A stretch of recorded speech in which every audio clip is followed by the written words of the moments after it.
मैं ज्यादा पॉलिटिक्स में नहीं हूँ, लेकिन फिर भी जितना मैं सुनती हूँ, उज्ज्वला योजना क्या है, गैस सिलेंडर किसके लिए भरे गए, राशन किस लिए, मैं सैल्यूट करती हूँ। आज आपके सिलेंडर कितने का है, इस पे सवाल का जवाब दीजिए। बिल्कुल बिल्कुल दीजिए। गैस का सिलेंडर अब कितने का है?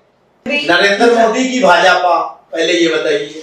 देखिए भाजपा, मैं बहुत सीधे सीधे बताइए ना, नरेंद्र मोदी की भाजपा? नहीं, नरेंद्र मोदी।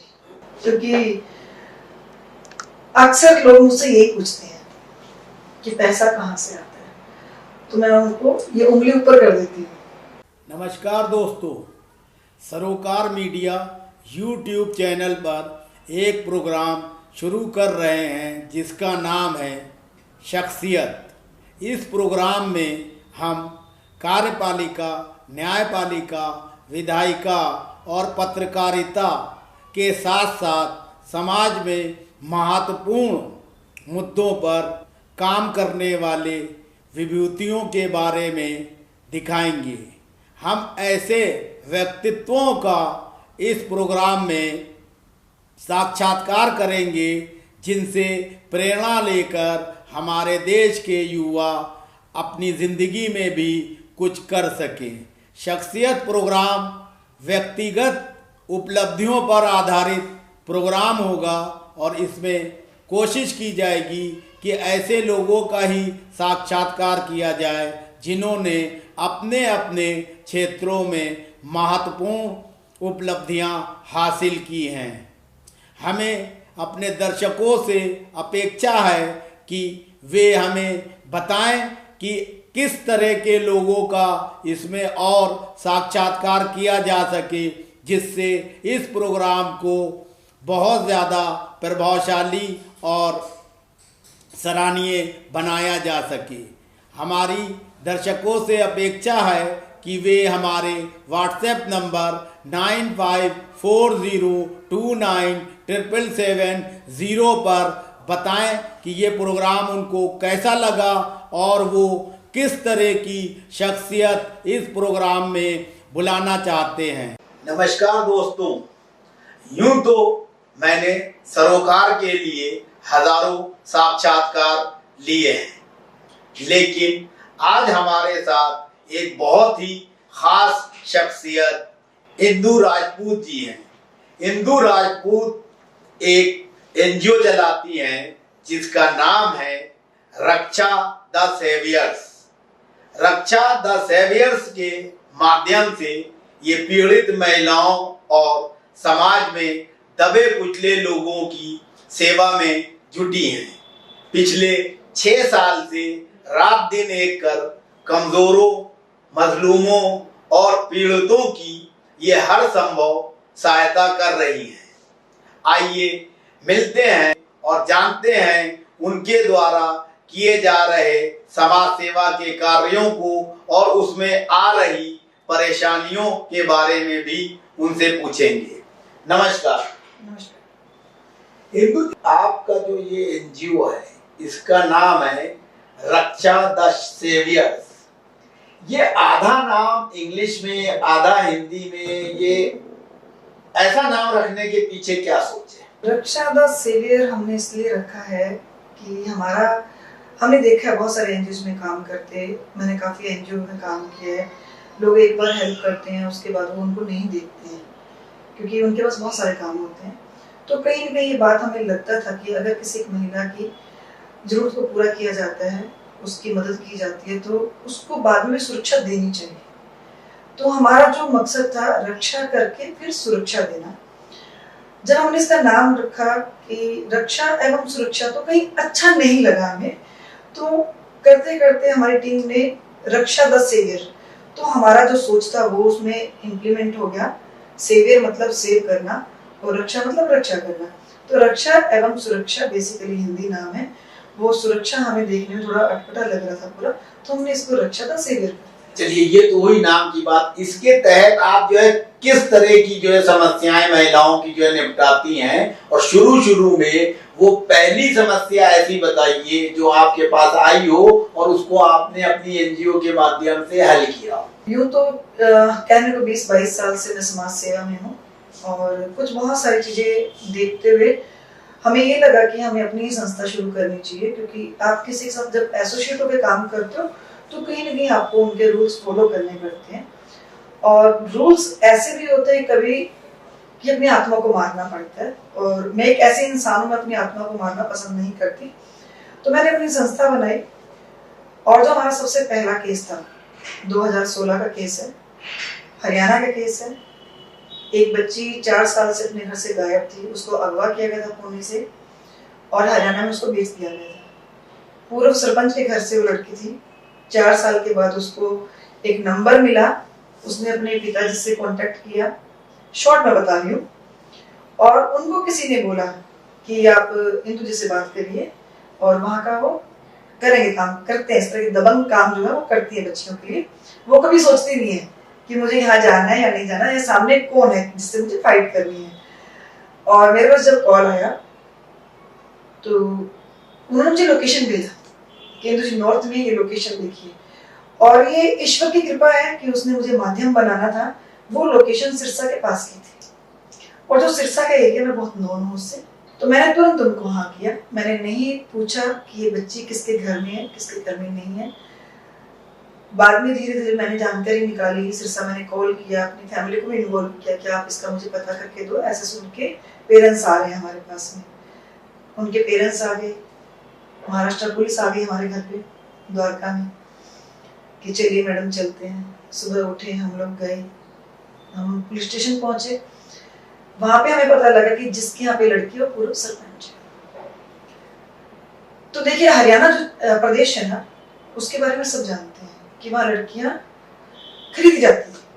अब का रेशो कुछ हो रहा है, लेकिन उस टाइम की बात कर रही हूँ 4 साल पहले की। लेकिन जब उसके पेरेंट्स को हमने रोते हुए देखा था ना, तो हम पीछे नहीं हट सकते थे, क्योंकि बहुत उम्मीद से वो पुणे से हमारे पास आए थे। तो मैंने उनके जो वहाँ के एसएचओ थे, मैंने उनको बोला कि सर मुझे ऐसे करके उस लड़की को रेस्क्यू करना है। नहीं मैडम, यहाँ तो दूसरी लड़की बाहर से आई हुई है। उनका बहुत गोलमोल ढंग था बोलने का। तो मैंने उनको बोला सर लड़की तो मैं लेके जाऊंगी, अब आप हेल्प करेंगे नहीं करेंगे आप देख लीजिए, या तो कोई फोन आएगा मैं फोन करूंगी, मैं तो अपने तो जितने मेरे रिसोर्स हैं वो तो मैं उसे देखो यूज तो करूंगी। तो मैंने एक कॉल किया किसी से नंबर लेके, मेरे इतनी बड़ी हस्ती नहीं है कि मैं लोगों को कॉल करूं। मैंने किसी से हेल्प मांगी, उन्होंने बोला कि आप ये नंबर है अनुराग जी का, जो खट्टर साहब के एमपी हैं, आप उनसे बात करिए। आप यकीन नहीं मानेंगे, एक कॉल पे, एक मतलब रिंग पे उन्होंने कॉल उठाया और उन्होंने मेरी मदद की। उन्होंने बोला आप पुलिस, जो भी पुलिस से फोर्स आपको चाहिए आप इनको बोलो देंगे। ये खुद नहीं जा सकते, इनकी अपनी मजबूरी है, इन्होंने इसी एरिया में रहना है। तो उन्होंने पूछा मुझसे, जो वहाँ के एसएचओ से, आपको क्या चाहिए? मैंने उनको बोला मुझे सिर्फ एक पुलिस की गाड़ी दे दो और एक ड्राइवर, मुझे और आपसे कुछ नहीं चाहिए। मैंने उनका एक ड्राइवर लिया, उनकी एक गाड़ी ली। सिरसा से हमने 15-16 गाड़ियाँ मंगवाई। वहाँ पे एक संस्था है शहीद भगत सिंह ब्रिगेड करके, हमने उनको कॉल किया कि बेटा अब समय है, आओ जरा बच्चे की मदद करनी है। अब यकीन नहीं मानेंगे, वो एक कॉल में आए। हमने 15-20 गाड़ियों से पूरा एक फिल्मी उसमें पूरा हमने घेरा बनाया वहाँ पे कि लड़की कहीं जानी नहीं चाहिए, हमें लड़की चाहिए, हमें किसी से मतलब ही नहीं है बिल्कुल। लड़के घर गए, लड़की घर नहीं थी, खेत में थे। खेत में पूरा घेराबंदी की, हमने वो लड़की उठाई, वैन में बिठाई और हम सीधा पुलिस स्टेशन आए, क्योंकि इलीगल हम भी कुछ नहीं करना चाहते थे। जब घर वालों को पता लगा कि लड़की उठा ली गई है, पुलिस स्टेशन पहुंच गई है, फिर उन लोगों को भी उठाया गया। पर कहीं ना कहीं वो परिवार, उसने खरीदा था 30,000 में, उस लड़की को खरीदा था, लेकिन कहीं कहीं वो फैमिली थोड़ी सीधी थी। उन्होंने कहीं वो इज्जत नहीं की हमारे सामने। उन्होंने बोला हाँ हमने लड़की ली है, जिससे लिए उनका नाम नंबर उन्होंने हमें दे दिया। बहुत बड़ा गैंग है वो, उस पर हम काम नहीं कर पाए, इस बात का हमें दुख है। लेकिन वो लड़की हमने लिया, वहां से सारा डॉक्यूमेंट हमने कंप्लीट किया। वहाँ पे पुणे पुलिस हमारे साथ थी, महाराष्ट्र की पुलिस थी हमारे साथ में, सारा जितना डॉक्यूमेंटेशन कंप्लीट किया और वो लड़की को हमने पुणे भेजा मदर के साथ में। उस बच्ची के एक बेटा था और दूसरा वो प्रेग्नेंट थी।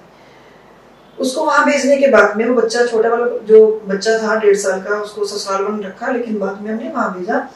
और एंड ऑफ द डे हमने उस लड़की की फैमिली को भी समझाया, लड़के की फैमिली को भी समझाया कि आपको बहू चाहिए, और ये बच्चा 2 बार माँ बन चुकी है, इसको आप सोचें कि रीसेटिंग कहीं नहीं हो सकती, होगी तो वो बच्चा बिना माँ के हो जाएगा।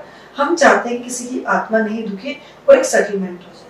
हमारा काम किसी को प्रताड़ित करना नहीं है, हमारा काम है लोगों को हेल्प करना।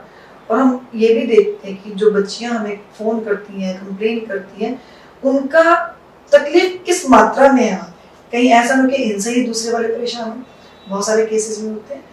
पर ईश्वर की देर से आज तक जितने हमने केस किए, दोनों पार्टियों को आमने सामने बिठाया, दोनों की परेशानियां सुनी है, और जहां हमें लगे कि बच्चियों की प्रॉब्लम है तो हम बच्चियों को भी समझाते हैं। अच्छा, अक्सर ऐसा होता है कि जैसे आपने बताया कि 16 साल से आप समाज सेवा के क्षेत्र में हैं, लेकिन 6 साल से अपनी एनजीओ बनाई है क्योंकि वहां आप मन मुताबिक काम नहीं कर पा रही थी। लेकिन अक्सर देखा गया है कि देश में एनजीओ बना के लोग जो है सरकारी फंड, उद्योगपतियों से मदद लेना और ब्लैक को व्हाइट करने का धंधा करते हैं। उस मकसद से जो है हजारों एनजीओ जो है प्रधानमंत्री नरेंद्र मोदी साहब की सरकार में जो है खत्म भी की गई है। तो आप अपनी एनजीओ का फंक्शन चलाने के लिए जो मूलभूत जरूरत होती है पैसे की, वो कहाँ से जुटाती है? आपने ये जो प्रश्न किया बहुत ही अच्छा किया, क्योंकि अक्सर लोग मुझसे यही पूछते हैं कि पैसा कहाँ से आता है, तो मैं उनको ये उंगली ऊपर कर देती हूँ। मैंने अभी तक इन सालों में फंड के लिए कहीं फाइट ही नहीं किया।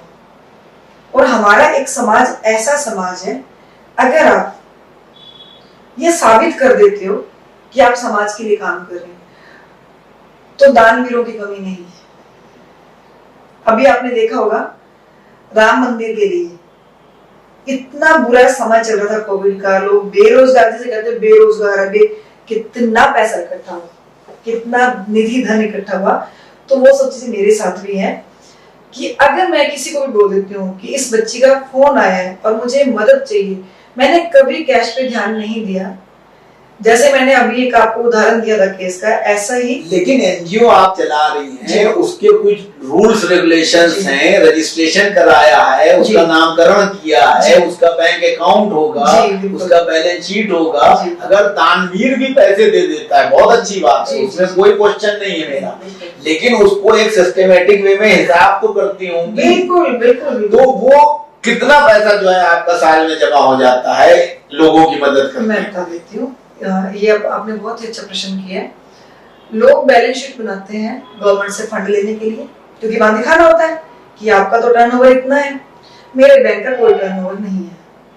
अगर मुझे किसी बच्चे की मदद करने जाना है तो मैं किसी को बोलती हूँ भाई मेरे रहने का इंतजाम कर देना, मुझे वहां जाना है। अब रही टिकट की बात, तो मैं किसी को फोन करती हूँ कैश नहीं चाहिए मुझे टिकट करवा दो, या मेरे टिकट मैनेजर से बात करेंगे या मेरा बैंक देखेंगे, आपको सब पता लग जाएगा कि हम कितना प्योर हार्डली काम कर रहे हैं। नहीं, मैं वो सवाल नहीं कर रहा हूँ, मैं सिस्टम ये कर रहा हूँ कि इतना बड़ा काम कर रही है, जिम्मेदारी का काम कर रही है। जैसे एक बच्ची पुणे वाला केस आपने बताया, वो मैंने सीधे सीधे स्वीकार कर लिया, लेकिन वो आपको याद है, इसलिए आपने बताया। जब आप हजारों लोगों की, लाखों लोगों की मदद करेंगी, भगवान करे तो एक उसका सिस्टम बनेगा कि ये बच्ची यहाँ से आई थी, इसका केस यहाँ था, यहाँ के एसएचओ से बात हुई, वो नहीं मान रहा था, फिर कमिश्नर को किया या मुख्यमंत्री को किया। तो वो एक सिस्टम इसी तरह से पैसे का कि किस आदमी ने टिकट कराया, तो वो तो आपने बनाया होगा कि वो भी नहीं बनाया? नहीं, वो बनाया। हाँ, तो अब फिर सवाल इसी पे आता है कि एक साल में अप्रोक्सीमेटली कितनी लड़कियों और महिलाओं की मदद आप कर देती हैं? देखिए, जितना ईश्वर हमें देता है, अभी इन 5 सालों की बात करें तो बहुत छोटे बड़े सब केस मिला के हमने 20 लड़कियों की हेल्प की है इसके अंदर। उसके अंदर ये भी है कि फोन पे काम हो जाता है। अच्छा, ज्यादातर शिकायतें किस तरह की आती हैं? बहुत ही दुख के साथ बताती हूँ, महिलाओं के साथ मारपीट की, सेक्सुअल हरासमेंट की। ये 2 कंप्लेन ऐसी आती है कि जब वो बात सुनते हैं ना तो ऐसा लगता है कि शायद हम फट जाएंगे। आज लोगों के दिमाग के अंदर एक नैरेटिव सेट हो गया है कि लड़कियां बहुत तेज हैं, लड़कियां बहुत चालाक हो गई हैं, लड़कियां हरासमेंट करती हैं। मैं कह रही हूँ आज भी लड़कियों का ही हरासमेंट हो रहा है, बहुत दावे के साथ और बहुत प्रूफ के साथ मैं बता सकती हूँ कि आज लड़कियां पढ़ी लिखी हैं, आज लड़कियां बहुत चालाक, जिन लोग बोलते हैं कि लड़कियां बहुत चालाक हो गई हैं, लेकिन लड़कियों को ही आज के समय में भी झेलना पड़ता है। आज लड़कियां चारों तरफ से घिरी हुई हैं। हम एक आधुनिकता के नाम पे पिस रही है महिलाएं। अच्छा, आप जैसे लड़कियों को और महिलाओं को सुरक्षा प्रदान करती हैं, उनकी हेल्प करती हैं, जैसा कि आपने शुरू में कहा, उसके बाद उनका जीवन यापन आसानी से चले, उसके लिए आप उनको रोजगार के लिए क्या करती हैं वो बताइए। रोजगार के लिए हमने, हमारा एक स्लोगन है इसका, रक्षा का, घर बैठे रोजगार, रक्षा परिवार जी। अब सपोज कोई अगर बच्ची आती है, उसके पास नहीं है जीवन यापन करने के लिए, तो हम कुछ कोर्सेज उनको देते हैं। ब्यूटिशियन का कोर्स है, मेकअप का कोर्स है, हेयर का कोर्स है, आपका फूड बनाने का कोर्स है, बहुत सारे ऐसे हुनर है जो हम बच्चियों को दे सकते हैं।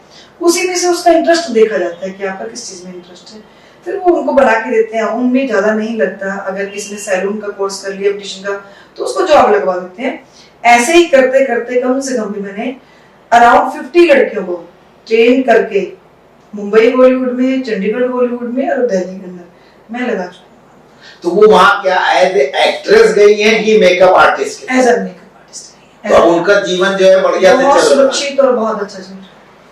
तो अच्छा, इसके अलावा और जो है क्या, मतलब किस फील्ड में नौकरी दिलवाती हैं? अगर वो कोई लड़की मान लीजिए काबिल है, हस्बैंड को उसने छोड़ दिया या हस्बैंड ने उसको छोड़ दिया, या कोई इस तरह की प्रॉब्लम है, उसने शादी ही नहीं की और वो कुछ करना चाहती है, तो उस तरह की क्वालिफाइड लड़कियों के लिए क्या आपके पास प्लान है? वो उनके बायोडाटा पे डिपेंड करता है कि उनका है क्या सीवी के अंदर, उसी के अकॉर्डिंग फिर उनको गाइड किया जाता है।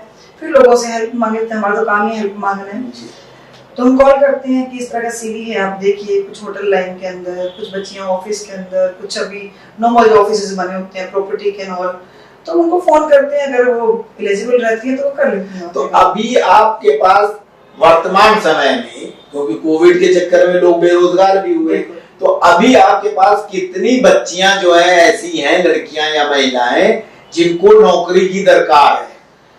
अभी नौकरियां तो आपको पता है, नौकरियां ऑफिस है जो घर से काम शुरू हो गए हैं, ऑफिस बंद थे बीच में पिछले साल से, तो हमने इसके लिए, जब महिलाएं, तो रोजगार तो देखो चाहिए सबको क्योंकि परिवार चलाना है, तो हमने राजस्थान से एक यूनिट लगाया था मसाले का काम दे दिया, कुछ स्टिचिंग का काम दे दिया, सिलाई का काम दे दिया। लेकिन हाँ, हमें इस बात की खुशी, कोविड के समय में भी हमने लोगों को रोजगार दिया। नहीं, मेरा सवाल ये कि अभी कितने बायोडाटा रेस्ट रह गए हैं? नहीं, रेस्ट नहीं है, हमारे पास इतना बड़ा काम नहीं आता कि हमारे पास डेली 500-700 लड़कियां, ऐसा नहीं है। हमारे पास सोशल मीडिया के थ्रू काम आता है कि किसी बच्चे को किसी ने बता दिया, किसी ग्रुप में बता दिया कि इनको हेल्प की जरूरत है, आप हिंदू बन। अच्छा, आपने अपना कोई पंजीकृत कार्यालय ऑफिस बनाया है? हाँ जी। वो काम है? वो हमारा है मोहन गार्डन दिल्ली। अच्छा, तो उसमें कितने लोग जो है काम करते हैं? नहीं, मैं अकेले काम करती हूँ सर, मेरे पास सैलरी नहीं है देने के लिए।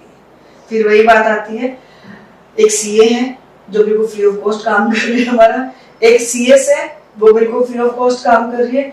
हमें पैसे से ज्यादा हम तन मन से काम करते हैं। अच्छा, महिला के लड़ाई लड़ने के लिए आपको जो है वकीलों की भी जरूरत पड़ती है कभी, तो वो कैसे जो है आप मैनेज करते हैं? हमारी संस्था में कुछ ऐसे है एडवोकेट है जो बिल्कुल फ्री ऑफ कॉस्ट हमें सर्विस देते हैं। एक सिंगल पैसा वो किसी लड़की से, किसी महिला से या संस्था से नहीं चार्ज। संस्था की आपने जो है कोई वो बनाई है अपनी वेबसाइट या कुछ? जी बिल्कुल, रक्षा सेवियर करके www.raksha.com के नाम से हमारी साइट है, और थोड़ा बहुत काम हम डालते हैं उस पर क्योंकि वो फ्री में काम होता है हमारा। आप ये प्रभु की कृपा समझ लीजिए या लोगों की भावना समझ लीजिए कि मैंने जिसको भी बोला कि भाई मेरे पास पैसा नहीं है लेकिन हाँ मेरा मन है काम करने का, और आप भी अगर समाज के लिए कुछ करना चाहो तो आप हमारे साथ जुड़ सकते हैं। आप यकीन नहीं मानेंगे, प्रभु की कृपा है कि एडवोकेट, सीए, सीएस, ऑफिस में अगर कहीं काम करने जाना है, मुझे कहीं जाना है, मेरे लिए प्रभु सारा इंतजाम करता है, मैं अपना काम करती हूँ। एक सवाल और, जी, यदि जो है 5-6 साल से आप काम कर रही हैं, आने वाले 2-4 सालों में जो है कोई सरकार या कोई जो है बड़ा एनजीओ या कोई ऑर्गेनाइजेशन आपसे कहे कि आप जो है 2015 से लेके और अब तक की जो है बैलेंस शीट हमें दीजिए, हम आपको जो है, आप बहुत अच्छा काम कर रही हैं, फंड देना चाहती हैं, तो आप जो है बैलेंस शीट कैसे बनाएंगे? वो मेरा सीए का काम है सर। नहीं तो सीए तो झूठी बैलेंस शीट बनाते हैं। बिल्कुल नहीं सर, जो है हमारे रक्षा द सेवियर अंदर झूठ चलता ही नहीं। नहीं तो अगर आप सही बैलेंस शीट बनाएंगे तो आपको पैसा ही नहीं मिलेगा। नहीं सर, आज भी नहीं मिल रहा मुझे तो। नहीं तो आज तो आप ले नहीं, आज नहीं तो आप मांगने नहीं मेरा सवाल समझिए पहले। मैं समझ गई। मेरा सवाल समझिए, हम एनजीओ, आपका एनजीओ है तो मैं सवाल तो अपने हिसाब से पूछूंगा। मेरा सवाल पहले सुनिए, आप अभी कोई पैसा नहीं ले रही हैं, बहुत अच्छी बात है। आपको जो ऊपर वाले की कृपा से लोग मदद कर देते हैं, उससे अच्छी बात है। आप भगवान करे ऐसे ही चलाती रहिए, आप और आगे बढ़िए। हमने सवाल ये किया, कल को जो है दिल्ली सरकार या भारत सरकार या राजस्थान सरकार या किसी राज्य सरकार या कोई बड़ा आदमी आपसे कहता है कि आप 6 साल से काम कर रही हो, आपको हम पैसा देना चाहते हैं ताकि आप बड़े लेवल पे काम करो, तो आप जो है उसको बैलेंस शीट कैसे दोगी जब आप मेंटेन नहीं कर रही हो, ये बताओ। ये इसका उत्तर ये है कि आज भी बहुत सारे फोन आते हैं जी कि मैडम इस एनजीओ से जुड़ जाओ, आप हमें प्रोफाइल। मैं उस एनजीओ के बारे में आपके ऊपर सवाल, बिल्कुल मेरा ही सवाल है। तो मैं उनको यही बोलती हूँ कि देखो बैलेंस शीट के नाम पे मेरा अकाउंट नंबर की जो लिस्ट है ना 6 साल की, मैं सिर्फ वो प्रोवाइड कर सकती हूँ और उसके लिए मैं कैपेबल नहीं हूँ क्योंकि उसमें फंडिंग नहीं है सर। आप मुझे पैसा देना चाहते हो तो आप मुझे दे सकते हो, नहीं देना चाहते हो नहीं तो, लेकिन मेरे पास आपको कि मैं आपको पेपर निकाल के दूं बैलेंस शीट, वो मेरे पास नहीं है। वो बहुत बेबाक होकर बोलती हूँ और यही एक रीजन है कि लोग मुझ पे फेथ करते हैं। अभी एक छोटा सा उदाहरण मैं आपको बताती हूँ। इस सवाल का जो उत्तर है वो ये है कि आपने देखा होगा कि हम जब कहीं बाहर निकलते हैं तो जब त्योहार आते हैं तो बहुत सारी मूर्तियां जमीन पे पड़ी होती मिलती हैं। मेरे दिमाग में था कि मैं इन मूर्तियों को उठाऊं, लेकिन उठाने के लिए मुझे टेम्पो चाहिए, लेबर भी चाहिए, लोग भी चाहिए, पेट्रोल भी चाहिए गाड़ी में। तो मैंने ग्रुप के अंदर एक मैसेज डाला कि मेरा मन है कि इन मूर्तियों को मैं उठाऊं क्योंकि मेरी आत्मा दुखती है, क्योंकि मैं हिंदू हूं और हमारे धर्म को लेके जितना हम लोग निगलेक्ट करते हैं इन चीजों को, वो मुझे दर्द देता है। तो किसी ने बोला कि मैं किसी से मिलवाती हूँ आपको। हमारे द्वारका के अंदर आज से 6 साल पहले उन्होंने अपना एक ड्राइव शुरू किया था मंगल मूर्ति के नाम से, लेकिन उनके पास संस्था नहीं थी, उन्होंने छोड़ दिया। किसी ने सुना, उनके बैनर फाड़ दिए एमसीडी वालों ने। अब हमारे बैनर फाड़ते थोड़ा सा उनको प्रेशर आता है कि रक्षाता सेवियर लिखा होता ऊपर। तो मुझे उस महिला ने दूसरी महिला से मिलवाया कि इंदु जी ये काम करना चाहती है और आपने काम बंद किया हुआ है क्योंकि आपको लोग परेशान करते हैं। फिर मैं कहूंगी ये प्रभु की कृपा है, मेरा पूरा प्रोजेक्ट को फाइनेंस कर रहे हैं। हम अब मूर्ति घर बना रहे हैं, आप देखिएगा मेरी वेबसाइट पे जाके, हम लकड़ी के मूर्ति घर बना के मंदिरों में रख रहे हैं और पूरा प्रचार कर रहे हैं। हमारा एक टारगेट है, हमारा एक मकसद है कि दीपावली तक द्वारका के अंदर कोई भी मूर्ति जमीन पे पड़ी नहीं है। तो वहां मुझे सब बड़ा फंड चाहिए नहीं, मेरा तो 7 खर्च लगे तो मेरा ईश्वर काम कर देगा। अच्छा, एक और सवाल, आप इतना अच्छा काम कर रही हैं, आपको कोई विशेष राजनीतिक दल का संरक्षण प्राप्त है या आप किसी एक विशेष राजनीतिक दल में आस्था रखती हैं? साथ तो कोई भी नहीं खड़ा ईश्वर के अलावा या हम जैसे लोगों के अलावा। आस्था में रखती हूँ, मैं आस्था बीजेपी में रखती हूँ एक हिंदू होने के नाते। और जो अभी थोड़ा एक केजरीवाल मुसलमान तो नहीं है, आप उनके कार्य देखिए ना। मैं किसी भी सरकार नहीं, मैंने सवाल समझिए, मैं आपने कहा हिंदू होने के नाते, तो हिंदू तो केजरीवाल भी है। नहीं, हिंदू केजरीवाल है, लेकिन उनके देखिए ना आप काम देखिए केजरीवाल को। उन्होंने क्या पंडितों को तनख्वाहें दी? नहीं दी ना। उन्होंने किसको दी तनख्वाहें? मुझे मौलवियों से तकलीफ नहीं है, लेकिन मुझे तकलीफ है कि जो मेरे ब्राह्मण है जिनको आप बदनाम करते आए हैं, क्या उनके लिए कुछ किया आपने? अगर हिंदू है तो करिए ना। कौन मौलवियों के लिए मना कर रहा है आपको?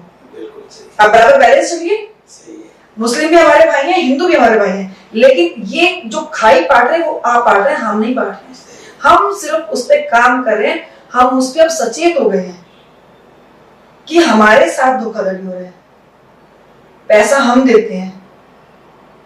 आज 90% जितने बच्चे जॉब करते हैं, लोन लेके पढ़ते हैं, उसके बाद वो टैक्स पे करते हैं, वो टैक्स आप किसी और की झोली में डालते हो, तकलीफ हमें होती है। और आज हम जागे हैं तो बिकॉज ऑफ बीजेपी। ये बहुत अच्छी बात आपने कही कि आप जो है अगर मुल्लाओं को पैसे दे रहे हो तो पंडितों से क्या दुश्मनी है। लेकिन अगर मान लीजिए कहीं पे भारतीय जनता पार्टी कोई ऐसा काम करती है कि हिंदुओं को जो है प्राश्रय दे रही है और किसी और जात को परेशान कर रही है या उसके हक को मार रही है या उसको दबा रही है, तो उस बारे में आपका क्या सोचना है? हम उनके भी खिलाफ हैं। हम पॉलिटिकल पार्टी से जुड़े ही नहीं हैं। आपने क्वेश्चन किया कि मैं आस्था किसमें रखती हूँ, मैं आस्था उसमें रखती हूँ। आस्था रखने का एक कारण है, 3 तलाक किसने बंद किया? 3 तलाक पे किसने काम किया? भारतीय जनता पार्टी ने। वो क्या थे? वो क्या था? आज अगर धारा 370 का काम किया भारतीय जनता पार्टी ने, तो वो एक रिस्पेक्ट वो उन्होंने कमाया है हमसे। एक सवाल, 3 तलाक पे भारतीय जनता पार्टी कानून लेके आई, ठीक। अब एक हिंदू होने के नाते और बीजेपी में आस्था रखने के नाते हम आपसे सवाल करते हैं, मुसलमान बहनों के लिए तो मोदी जी ने बहुत अच्छा काम किया बतौर आपके, ठीक। जो हमारी हिंदू बहनें हैं जिनको परित्यागता का दर्जा प्राप्त है, परित्याग कर दिया, और उनके आदमियों ने, क्योंकि हिंदू मैरिज एक्ट के हिसाब से बीवी के होते हुए शादी नहीं कर सकता तो वो रखेल रख लेता है। तो मोदी जी जो 15% मुस्लिम बहनें हैं देश में, उनके लिए तो कानून बना के उनकी हक की लड़ाई लड़ते हैं, अच्छी बात है बतौर आपकी। 85% जो हिंदू फैमिली की महिलाएं हैं जिनको जो है तलाक दिए बिना छोड़ देते हैं लोग, और अपनी अय्याशी के लिए शादी किए बिना औरत रख लेते हैं, उनके बारे में क्या ख्याल है? देखिए, पॉलिटिकल लेवल पे अगर देखा जाए तो इस बात की नाराजगी हमें भी है, लेकिन उनके लिए हम लोग खड़े हैं। हमारा जो मेन मकसद है काम करने का वो यही है कि जब कोई महिला हमारे पास आती है, आज भी हरियाणा की 3 महिलाएं मेरे पास है और मैं उन्हीं के केस को लड़ रही हूँ। और हम एक चीज और बताते हैं अपनी बच्चियों को, हमारे समाज में, हमारे हिंदू धर्म में त्याग था, तलाक नहीं था। ये जो तलाक हमारे समाज में आया है, ये उसी की वजह से, ये ख्याल रखना है कुछ भी, ये सब सिस्टम जितना बिगड़ा है वो हमारे, मैं पॉलिटिकल पे बात नहीं कर रहा था, मैं बाकी से नहीं, मैं तो एक जर्नलिस्ट के थे, आप मेरे सवाल आप जवाब आपको बताइए। आप हाँ बिगड़ा है, हमने जो बचपन में हमें गांव से है, बहुत छोटे से शहर से, हमने कभी सुना ही नहीं था कि तलाक कुछ होता है।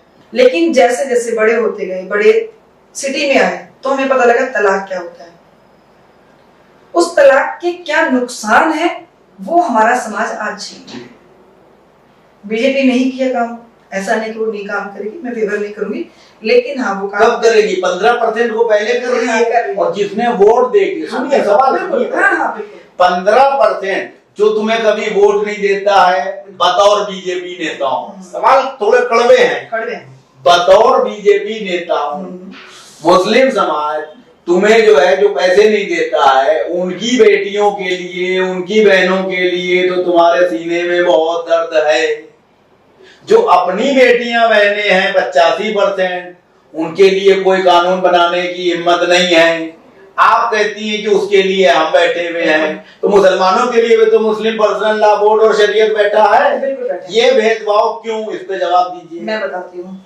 अभी आपने बोला वोट नहीं देती है, बस एक यही चीज है, यही एक बात है जो शायद भारतीय जनता पार्टी में है। मुझे मालूम था आप ये जवाब देंगे। अभी दूसरा सवाल सुनिएगा, बोलिए बोलिए। उन्होंने, हम यहाँ पे अब जो बात है ना, हम बात करने लगे मानवता पे।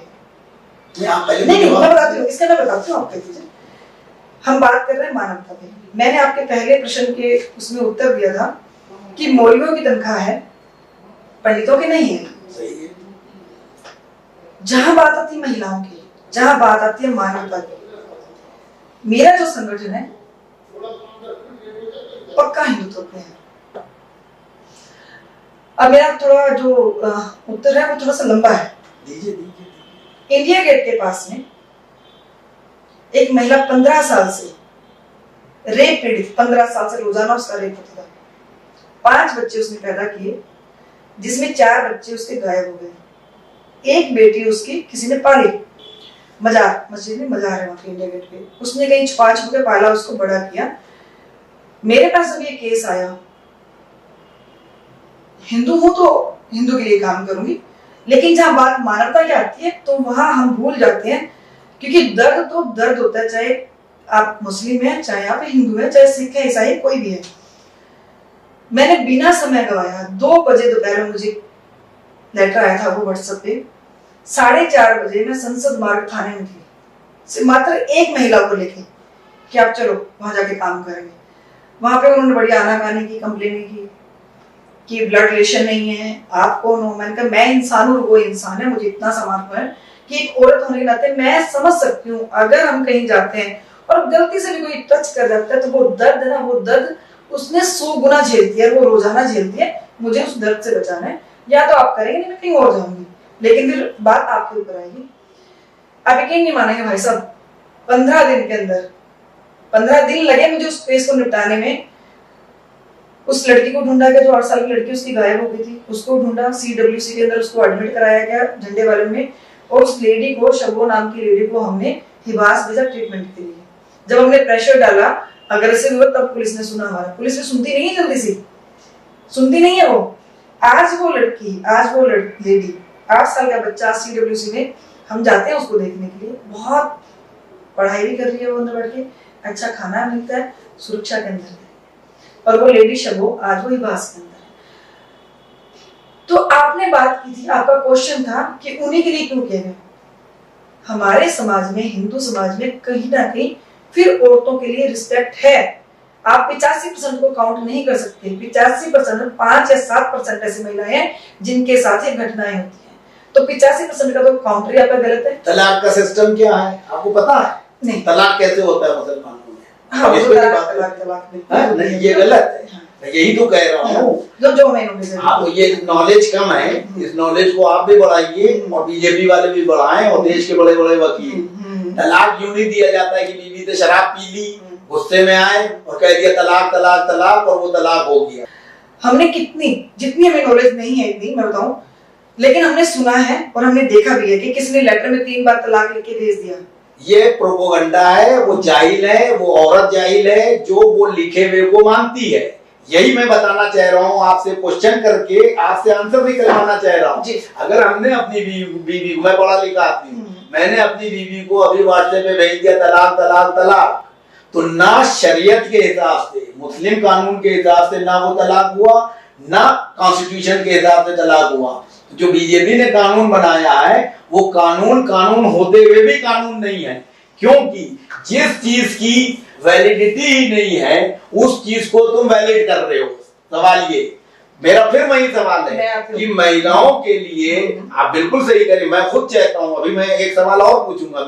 मेरा ये कहना है कि जो हिंदू बहनें हैं हमारी 85% लोग, तुम 85% आपने जो आपने उसी सवाल को पूछ रहा हूं कि आपने कहा वोट बैंक की बात मैं नहीं कर रहा हूं, उस पर सवाल दूसरा पूछूंगा कि ये मुसलमान वोट नहीं देते हैं इसलिए उनके लिए ऐसा किया या वो सबके लिए करते हैं। मेरा सवाल ये है कि आप जो 85% संख्या हुई ज्यादा और वो है हिंदू अपने लोग, उनका हक पहले बनता है, उनके ऊपर तो जो है आप जुल्म होने दे रहे हो, उनकी प्रॉब्लम सॉल्व नहीं कर रहे हो, और जो दूसरे समाज के हैं या जिनको तुमसे वो मदद नहीं चाहिए है तुम उसमें घुस रहे हो। तो मेरा कहने का मतलब है कि पहले उसको सही करना चाहिए था कि नहीं। अब मैं आपके जवाब में, आपने बोला 85% महिला, फिर हम आए हिंदू और मुस्लिम पे, ठीक है। तो हिंदू मुस्लिम पे मैं आपको जवाब देना चाहूंगी, क्या धारा 370 हटी, वो किसके लिए हटी? सबके लिए। कश्मीरी पंडितों के लिए। वो हिंदू नहीं थे क्या? वो कहीं ना कहीं उन्होंने वो हिंदू तो देखा ना कि हिंदू भाई बहन परेशान है। आज मैं उनके बीच में रही हूँ। जो आप जम्मू कश्मीर से जो पंडित निकले थे, मैं बॉलीवुड से वास्ता रखती हूँ, एज ए मेकअप आर्टिस्ट मैंने वहां पे 22 साल काम किया है। जितने भी कश्मीरी पंडित मेरे टच में आए, जितनी बच्चियां आई, आप उनका दर्द देख लेते तो वो दर्द सहने लायक नहीं था। जो एक अपर उम्र के थे, बच्चों ने तो नहीं देखा लेकिन उन्होंने सुना, और वो सुन के ही आपको पता है कि हमारा जो शायद जलवायु हिंदुस्तान की ऐसी कि हम बहुत जल्दी भावुक होते हैं, तो उनको राहत नहीं मिलेगा। वहां उन्होंने कहा देखा।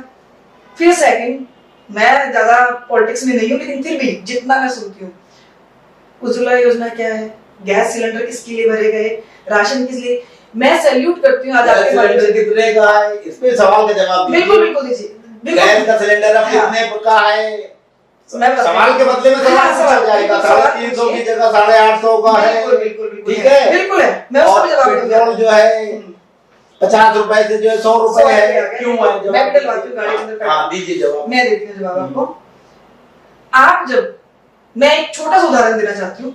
आज अगर मेरे पिता मुझे बोलते हैं, देखिए आप हमें उदाहरण देके गुमराह ना कीजिए, क्वेश्चन का आंसर दीजिए। हाँ, मैं वही उसी पे आ रही हूँ। आप मुझे बताइए, आज मेरे पिता मुझे बोलते हैं कि मुझे एक बिल्डिंग बनानी है, ठीक है, ये बिल्डिंग बहुत जर्जर हो चुकी है और आपके भविष्य के लिए मुझे उसे बनाना है, ठीक है। सबसे पहले किस पे फर्क आएगा? मेरे बजट पे आएगा ना। मैं अपनी आत्मा से बोल रही हूँ, मैं एज अ पॉलिटिशियन आपको जवाब नहीं दे रही एक आम इंसान बनके मैं उनकी दूरदर्शिता को देखती हूँ कि वो किस तरह से काम कर रहे हैं। आज उनको क्या जरूरत है मुझे बताओ ना। इतने प्रधानमंत्री बने, किसी ने इतना कड़वा झेला? किसी ने नहीं झेला। आज सारा दिन वो गालियां खाते हैं। आप एफबी पे चले जाओ, इंस्टा पे चले जाओ, 90% लोग उनको गालियां दे रहे होते हैं, लेकिन वोट उसमें से 45% फिर भी उन्हीं को करेंगे, क्योंकि उनको पता है कि काम करने के लिए हमें यही इंसान चाहिए। अगर हिंदुस्तान को हिंदुस्तान बनाना है तो उनको नरेंद्र मोदी ही चाहिए। और उसी एफबी नरेंद्र मोदी की भाजपा, पहले ये बताइए।